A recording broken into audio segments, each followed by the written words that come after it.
Hi, I'm Mike, the Bearded Bimbler, and this is my adventures. So come with me as we run, walk, crawl and cycle across the many and varied landscapes of the UK. Right, take two, because the GoPro batteries, or the batteries aren't working so good this morning. I don't know what's going on. It's the tent, I've taken off the outer.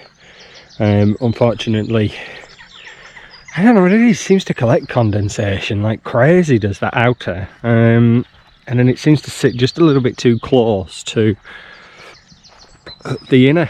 So the outer's over there on the fence, just trying to get a bit of air, trying to get a bit of morning sun. Sun is up already and it's only just turning 7 o'clock. Absolutely gorgeous. You know, I mean, look at that. So peaceful as well, it's lovely. So I'm going to start getting packed away. I'm going to make myself some breakfast. We have ready break this morning for breakfast. So I'm going to have some breakfast and then we're going to head down to Rayhead with Growith. I'm not in any rush because I don't think it's going to take me very long at all today, really, if I'm honest. So see how I get on. I think probably when I'm at Mitchell's Fold, maybe I'm going to take everything out, the tent wise, and just dry it on the ground there. Just try and give it a bit of air in, maybe. So yeah, I hate the packing away. It's like moving house. Well, it is moving house. It's moving house every night. You have to sort of pack everything away. So I'm going to get on with that now, and I'll catch up with you in a bit.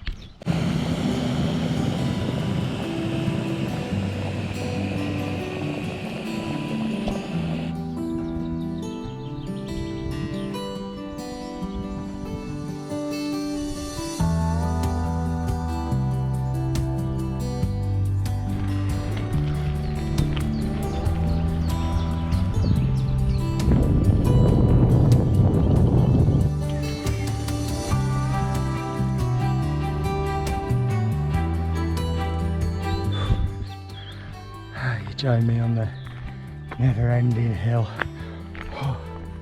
But you know, the view's nice. I still go there and go to the left, and I've already come all the way up there. Ah, dear Lord. Yeah, it's a long way to the top. But you know, what comes up must come down. Yeah, apparently Wales didn't quite get the memorandum that says what goes up must come down, because we literally went down for like 2 seconds and now we're going up, up, up.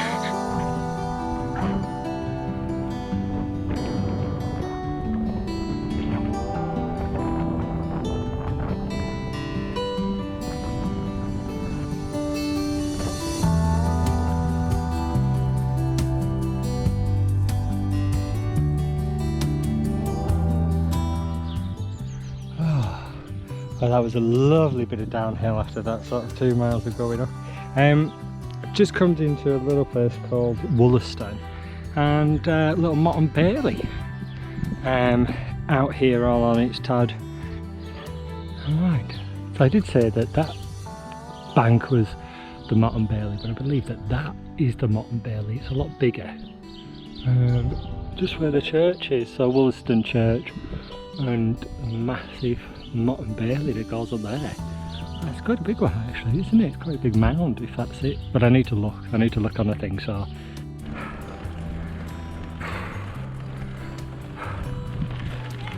Alright there. Here I. Oh, I hope so. Oh, so yeah. Oh my god. Apparently I'm told it's flat. Yeah, just past 2 motorcyclists. I mean, I think it's absolutely great that there's so many people out pottering around on the bikes and what have you. We are heading down into a little kind of hamlet called Welsh Harp now, not to be mistaken with the road or the mental climb, which is the Welsh Harp. And we're actually travelling along what was a Roman road. And, you know, famously, as you can see, look at the bloody view over there. I mean, it's stunning, isn't it? You know, famously, the Romans would build their roads on the high ground, keep out the low valleys where the woodlands were, and you know, people were there to kind of ambush them and stuff. So yeah, it's glorious, isn't it? It's absolutely beautiful. I'm promised that there's a pub down this way as well. So I will be stopping at the pub next to the river. So yeah, absolutely beautiful. Just pootling along, and that collection of trees, pine forests and stuff up there is actually Beacon Ring Hill Fort, which is fair to say, considering we're so close to the River Camlan, it would be fair to say that any battles fought at Camlan, or the River Camlan, that they potentially would have been occupied overnight by whatever army it was. I would imagine so. Like I said before, a lot of these hill forts were reoccupied post the Roman period anyway, so it's fair to say that it probably was in use, and that it was a kind of overnight camp for whoever was there. But yeah, we're heading kind of off down that way now. So yeah, Beacon Ring Hill Fort. Back into Shropshire again from the Welsh Hills. So we are more or less kind of at the River Camlan. But here we are, folks, this is the River Camlan. So the kind of part of this tale is, this is the site of Arthur's last battle, or the person that was named Arthur, Arthurus, Ambrosius. There's tons of names, but anyway, they're up kind of around that way is what's called as the moor. So that's Rayard we go, he's back there where there's a campsite, and they only do vans, unfortunately. It would have been lovely if it was tented. But yeah, this is supposed to be this bridge here, which is, let me find out, is Shire Grove Bridge. So back in the day, obviously there was no bridge here, there would have been a ford, and I think the tale goes that Arthur was slain at the Battle of Camlan, where there is a ford. So some suggest that this is where it was. This is where he kind of met in battle. Look at the rabbits. I don't know if you can make the rabbits out over there. Look at them. Hares, actually. Oh, they are big buggers coming across the road here, I think. Hang on. Is it coming across the road? No. So, yeah, this is supposedly where he met his fate. Interesting place. I mean, I think there is some suggestions that on some of the plateaus here that there was a great big battle within the Dark Ages. How true that is, I don't know. There hasn't really been any excavations or archaeological work or anything, so you know, there's some truth in it, I guess. I have to put the full details down in the blog, but obviously there's too much information. It's too much information to kind of go into something on here. Again, otherwise the video is going to be like, this video will be massively long if I just talked away. Like the Boudica one, when I did all that talking on day one, that's a long video because there's a lot of information. So I think I'm just going to kind of put the spots up, points of interest, and then blog about it later. So we're going into Cherbury now, which is about a mile or so that way, and hopefully there'll be a cafe and all of that kind of stuff. We'll get something to eat to drink, because I'm starving. So yeah, happy days, guys. I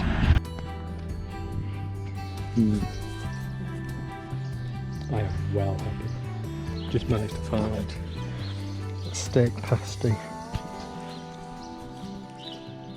Absolutely delicious.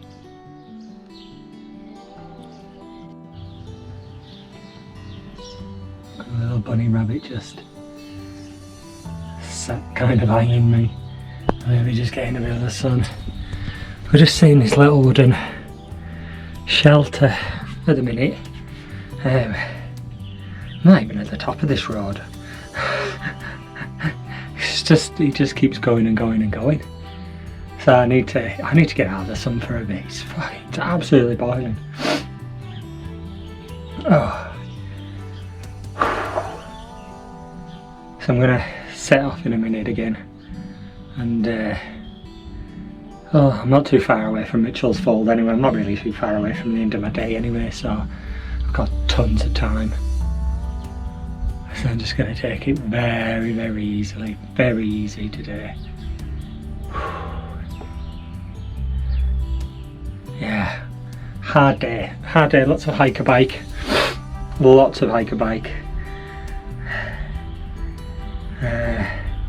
wish I had an electric bike,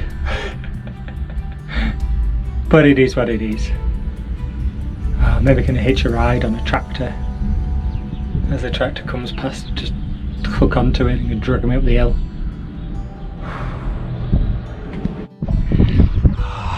So that guy there he's just given me a lift up from the bottom of the hill there up to Mitchell's Fold, which is there. So I'm so bloody glad he did. I'm so glad he gave me a lift up, because my fucking god, I think I'm done with the kind of the really steep ascents today. So I'm glad he gave me a lift up. That was amazing. I'm so happy he did that. So I'm going to go up to Mitchell's Fold there, which is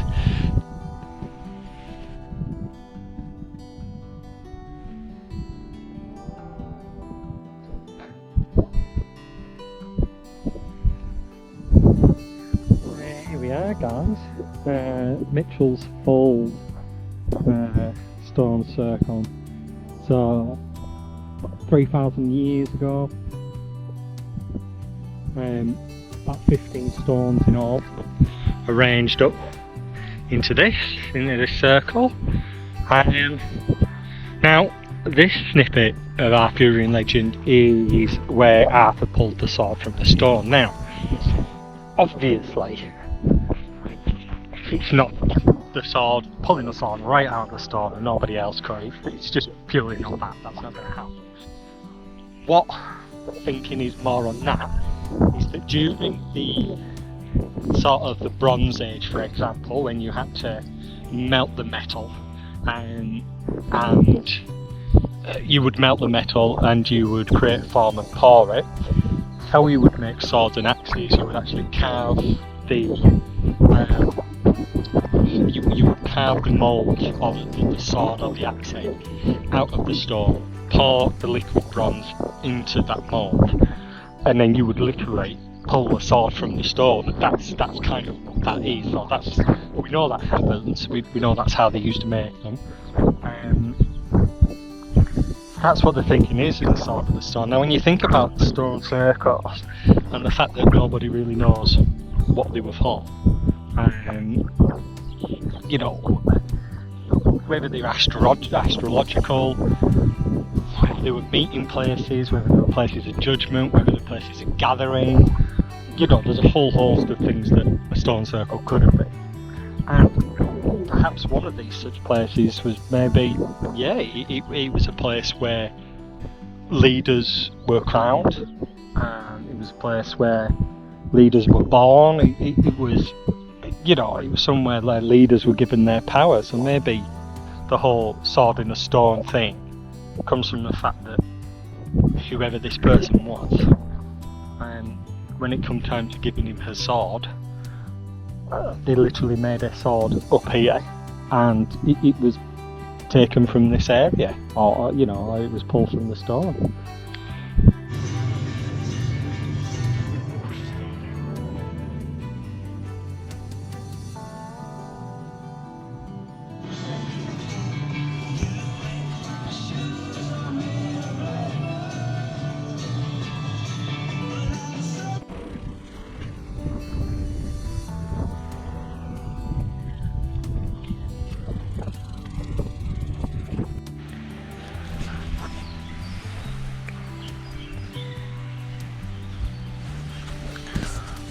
So yeah, guys, I am at Runnies Meadow campsite now, so about 26.5 miles for today. It's felt a lot longer. I think that's partly because of the weather and because the hills have just been crazy big. So yeah, I'm just chilling out now. I'm going to set the tent up in a minute.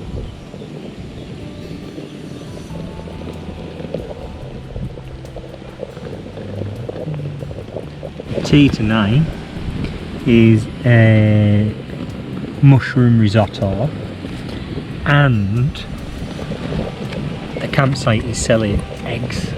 So I have some eggs and I'm boiling 3 eggs, and I'm going to put some egg in it, and I'm also going to eat some egg. I think I've had enough of the sweet stuff, to be honest with you. I've got lots of different sweets and snacks, but I think I'm really fed up with the sweet stuff, so I really want something savoury. Fancy a massive burger or a pizza. God, that would be awesome. I'd love that.